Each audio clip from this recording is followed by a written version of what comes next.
Hi guys, today we're making blackout cookies. These cookies are perfect for Black Friday, especially if you're having some sort of party, celebration or sale. You're gonna wanna make this recipe and get amongst the hype. These cookies are soft, they're fudgy, they're kind of like a molten brownie, but in a cookie version. I am also gonna be using a secret ingredient today to make it that jet black color. So if you can guess what it is, let me know in the comments. I'd love to hear what you think. I have a hint too, it's not food coloring. We're not using food coloring today. If you don't know what it is, all will be revealed, so stay tuned. Anyways, let's get these cookies going. Let's get them into the oven stack because I want to eat one of my blackout cookies. Let's go.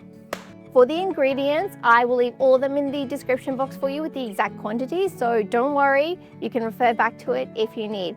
But over here, I've got some dark chocolate chips, I've got some vanilla essence, I have some melted butter, 1 egg, some all-purpose flour, I have baking soda and a little bit of salt here. I also have some brown sugar and a little bit of caster sugar. And then for the secret ingredient, it is black cocoa powder. So this is what's going to get us that really nice jet black Oreo-like color for our cookies. Now you could also use a Dutch processed cocoa because that one's going to be a little bit darker than your normal cocoa powder. The black cocoa powder that I have here is slightly harder to find, so you'll be able to find it in a lot of cake or specialty cake shops. You can also probably buy it online like what I did, and it came here the next day, so that's also an option if you're looking for it. I'm also going to do a recipe. It's going to be a black velvet cake, and so stay tuned for that, but we're going to be using this as well. So if you're ever looking for a dark colored baked good, you wanted that really nice jet black color, you're going to be using black cocoa powder. Cookies always come together really quickly, so what you want to do is get a bowl and you're going to add all of your dry ingredients first, and then we're going to mix it up. So we're going to whisk it literally just straight into the bowl. Then we add all of the wet ingredients after. So in goes the flour, the sugars, our baking powders, and our cocoa. So yeah, if you've ever wondered how Oreo get that really dark black color, black cocoa powder. Once that's in your bowl, give it a whisk. That is beautiful. Oh, there's a little bit left here. Just saw that.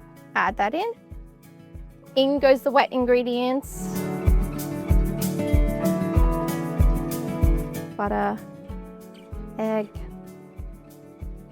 teaspoon of vanilla essence or extract.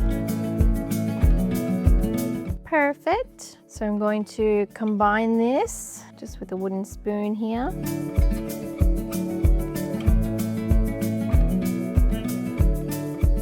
Woohoo! That's so nice and dark. Beautiful. That looks pretty good. So now let's add in our dark chocolate chips.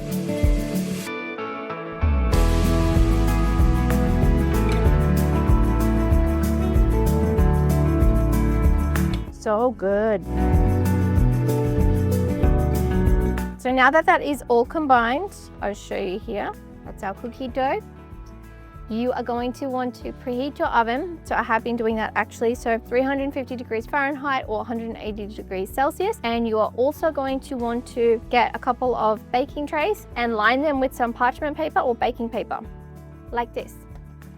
All right guys, get your ice cream scoop or a tablespoon and we're gonna start scooping out our cookies.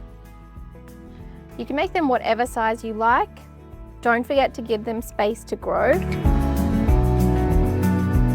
So I'm just gonna get the sizing, the portions correct first, or as even as possible, and then I will go around and make them a nice shape.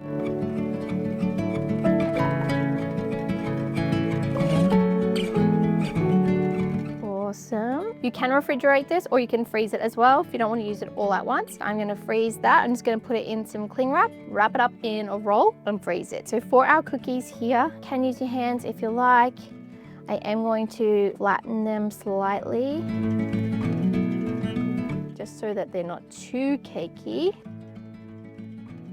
They look so good. I had a tiny taste test of the batter as well and it was amazing. Oreos are probably like one of my favorite cookies, and I got like hints of that, and I was just like, wow, this is gonna be good. Okay, cool. Into the oven we go. We're gonna bake them for 9 to 12 minutes. It really depends on how you like your cookies. If you like your cookies soft and like a little bit gooey in the middle, you're gonna wanna probably take them out around the 9 to 10 minutes. If you want them more crunchy, leave them in for 11 to 12. I like mine a bit softer baked, so I'm gonna go with that. Okay, into the oven we go. Forgot to mention, I always check my recipe at halfway, check, rotate, pop them back in. Your oven has different hot spots all around it. So that's why we rotate them, because certain cookies are gonna cook faster than the others. Set your alarm around the 4-minute mark, 4 or 5 minutes, and we'll give them a rotate.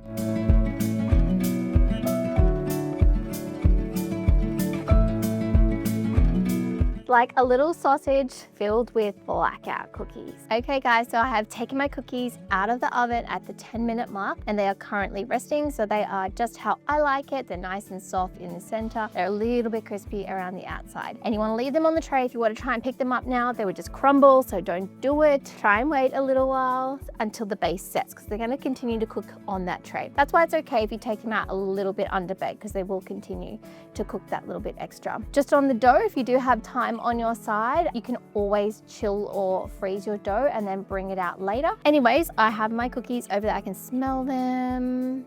Not long now until we eat it. Okay, cookies have been cooling. They look amazing. Now, did I put in 7 cookies or 6 cookies? Because it looks like there's one missing.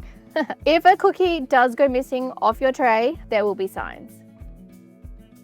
Black tongue. Did I eat it? Yes, I did. Is it delicious? Yes, it is. Anyways, let's show you guys these cookies. The moment we've all been waiting for. You ready for this? Crack it open and see what happens. Yes, it's gonna be nice and chewy.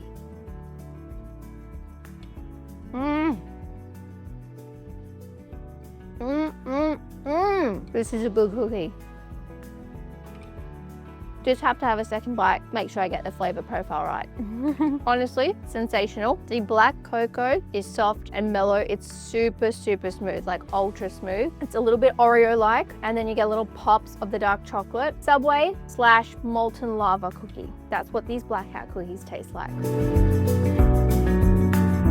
I love how dramatic they are. These are the perfect bake for Black Friday, especially if you've worked up an appetite shopping.